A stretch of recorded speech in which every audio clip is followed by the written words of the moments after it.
Hey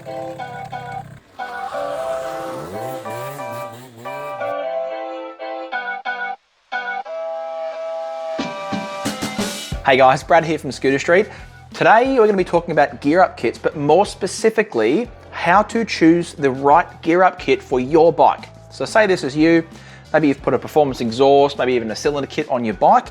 You're making a lot more power, but you're still not getting quite to those top speeds that you want to get to. So you think to yourself, all right, maybe it's time for a gear up kit for me. I've got a bit more power now to work with, so I'm happy to sacrifice some of that acceleration to get me up to those higher top speeds so I can keep up with the flow of traffic. But when you've had a look, you've seen that there's like 8 or 9 different options of gear up kits available. You've got primary kits, you've got secondary kits. Which one do you choose? Well, I'm going to show you today in a pretty easy to understand step-by-step way how to work out which kit is going to be the right one for what you're trying to achieve on your bike. I thought this would be a really great opportunity today specifically because we actually have our shop zip behind me that we're sort of halfway through filming a gear up kit install on, but we very commonly get questions about how to work out the right gear up kit for each scooter. So this video isn't going to be, wouldn't be, talking about the gears on this particular scooter to demonstrate this, but what we're talking about, this process works on any scooter, no matter what brand or make that you have. If you follow this same step-by-step process, you'll be able to work out the right gears for your bike, no matter what you've got. Now, selecting the correct gear up kit for your bike comes entirely down to the final drive ratio. So before you go ordering a gear up kit, we need to work out first what the final drive ratio of your factory diff gears are.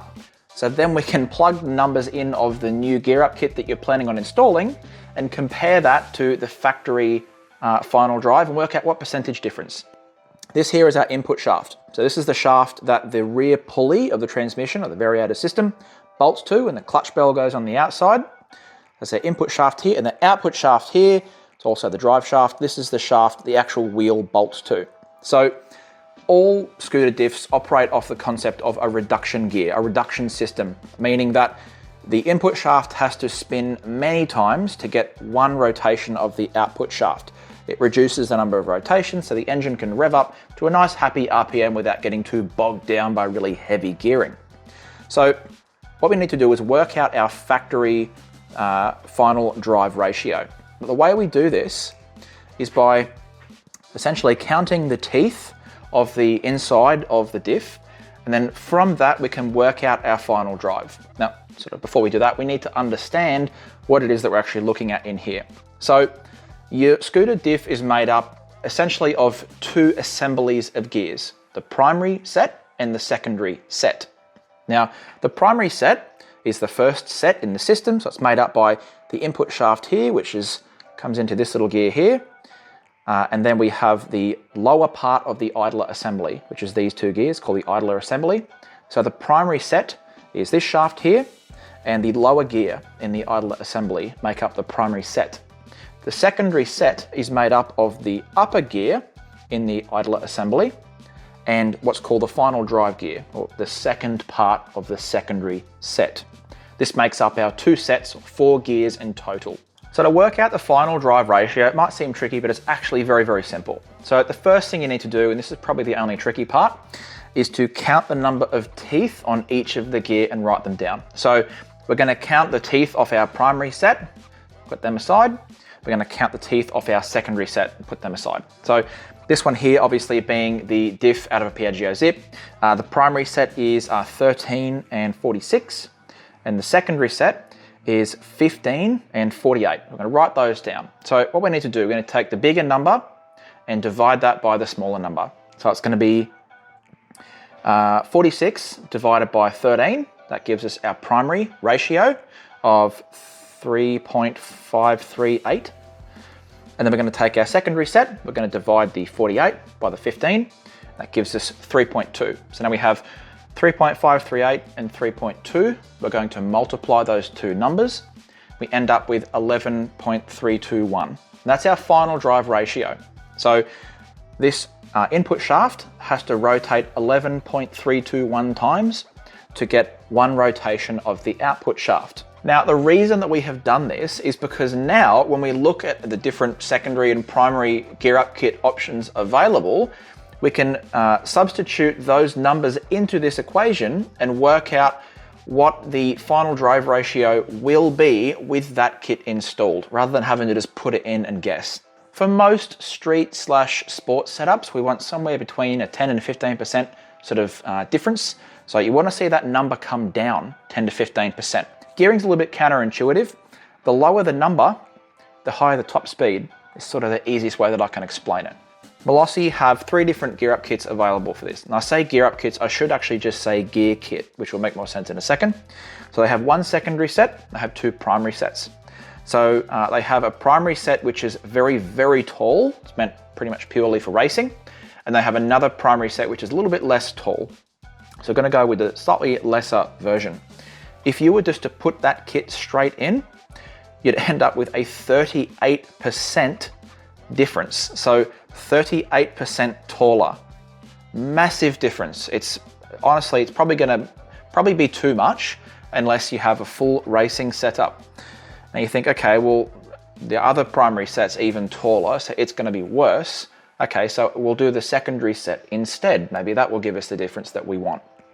If you install this secondary set that 𝐿ocity have available for the Zip, it's actually less tall than the factory.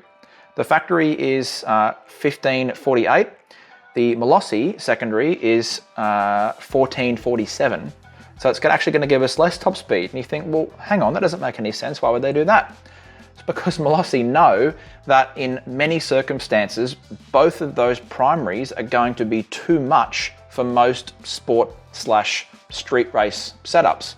So the idea from 𝐿ocity is that you install either the very aggressive or slightly less aggressive primary, so it ends up too tall, but then you install the secondary as well, and that kind of brings it back a little bit, down from 38% down to 33%. Now, again, those rules I mentioned earlier for most sport scooters, you know, somewhere between 10 and 15 and sort of up to 25 or 30%, depending on what the application is. It's really hard to make a hard and fast rule because it's different for every scooter.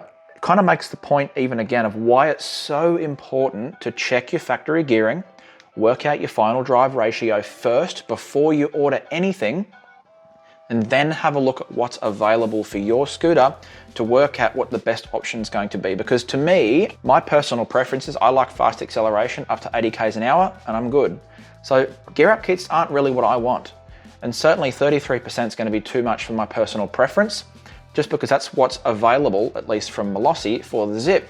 But then say a different scooter, like for instance the TGB, Polini has a set that's only very slightly taller than the factory, meaning you can put it in the bike with even just the standard engine, exhaust and cylinder, and it will work really well. So it's absolutely critical that you find out what your final drive ratio is first. That way, when you're looking at the performance options available for the scooter, you can then work out what sort of difference that's going to make in terms of percentage to your scooter, and then make an actually educated decision on whether that's going to be appropriate for the sort of use that you want to get out of your scooter. It might sound like I'm being really negative on the gear up kits for the Zip. Honestly, I'm not. Again, it just comes totally down to preference.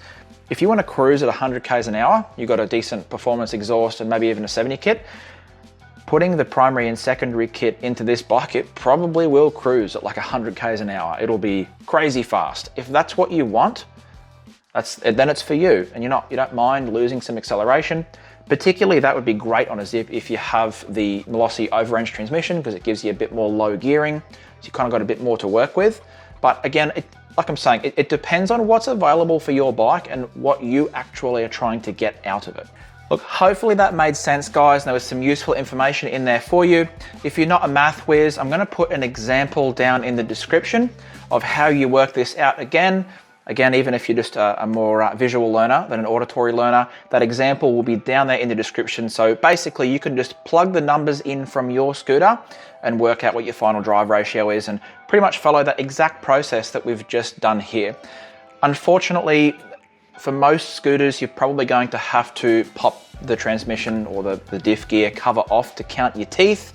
If you're really lucky, that information might be around online somewhere, but best practice is always to physically check your scooter.